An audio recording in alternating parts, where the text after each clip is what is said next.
نحمدہ ونصلی ونسلم علی رسولہ الکریم اما بعد۔ حضرت شیخ فرید الدین عطار رحمۃ اللہ علیہ کی کتاب تذکرۃ الاولیاء میں لکھا ہے، آپ فرماتے ہیں کہ معرفت تین قسم کی ہوتی ہے۔ اول معرفت توحید کی معرفت جو کہ عام مومنین کو حاصل ہے۔ دوسری جو معرفت ہے صحبت و بیان کی ہے، جو کہ علماء اور حکماء کے لیے مخصوص ہے۔ اور تیسری معرفت صفات وحدانیت کی ہے، جو کہ صرف اولیاء اللہ کو ہی حاصل ہوتی ہے، جو کہ دیدہ باطن سے اللہ تعالیٰ کا مشاہدہ کرتے ہیں اور اللہ تعالیٰ کے ایسے اسرار ان کو نظر آتے ہیں جس کی وجہ سے لطائف انوار ظاہر ہوتے ہیں۔ پھر فرمایا کہ ہرگز معرفت کا مدعی نہیں بننا چاہیے، ورنہ جھوٹے قرار دیے جاؤ گے۔ اس جملے کا مطلب کئی طرح سے کیا جا سکتا ہے، یعنی جب عارف اور معرفت حقیقت میں ایک ہے تو درمیان میں کیا چیز ہے؟ یا اگر معرفت کا مدعی ہوگا تو سچ بولے گا یا جھوٹ؟ اگر سچ بولے گا تو صدیق اپنی تعریف خود تو نہیں کیا کرتے، جیسے کہ صدیق اکبر نے فرمایا کہ میں نیکی میں حیران ہوں۔ اسی طرح آپ بھی فرماتے ہیں کہ میرا سب سے بڑا گناہ یہی ہے کہ میں نے معرفت کا دعویٰ کیا ہے۔ غرض اگر جھوٹ بولے گا تو عارف نہیں ہو سکتا۔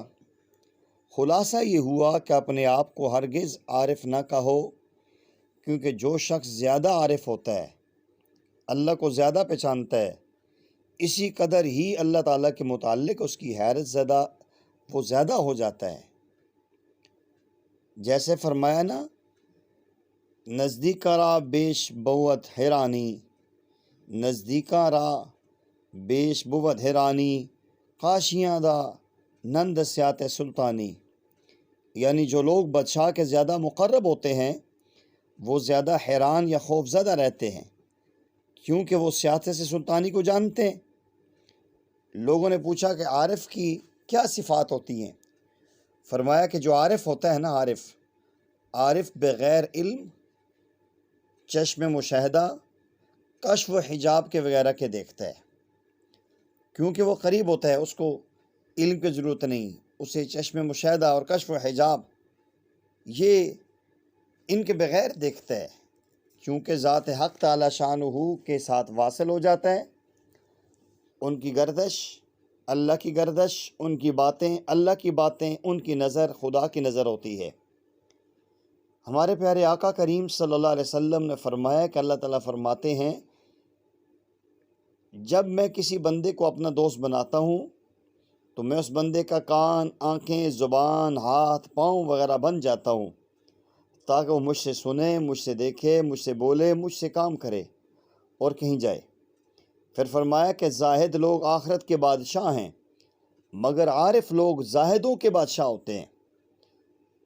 اور کہ اللہ تعالیٰ کی محبت کی نشانی یہ ہے، ہر وہ چیز ترک کر دی جائے جو حق تعالیٰ شانہ سے ذرا برابر بھی دور کرتی ہے، یہاں تک کہ صرف اللہ تعالیٰ ہی کی ذات رہ جائے، اسی کا ذکر و شغل جاری اور ساری رہے۔ یہی اصل عارف کے کمالات ہوتے ہیں۔ اللہ جل جلالہ ہمیں صحیح معنوں میں معرفت کو سمجھنے کی اور اللہ اپنے کامل اولیاء کی قدموں میں بیٹھنے کی توفیق نصیب فرمائے۔ وآخر دعوانا ان الحمد للہ رب العالمین۔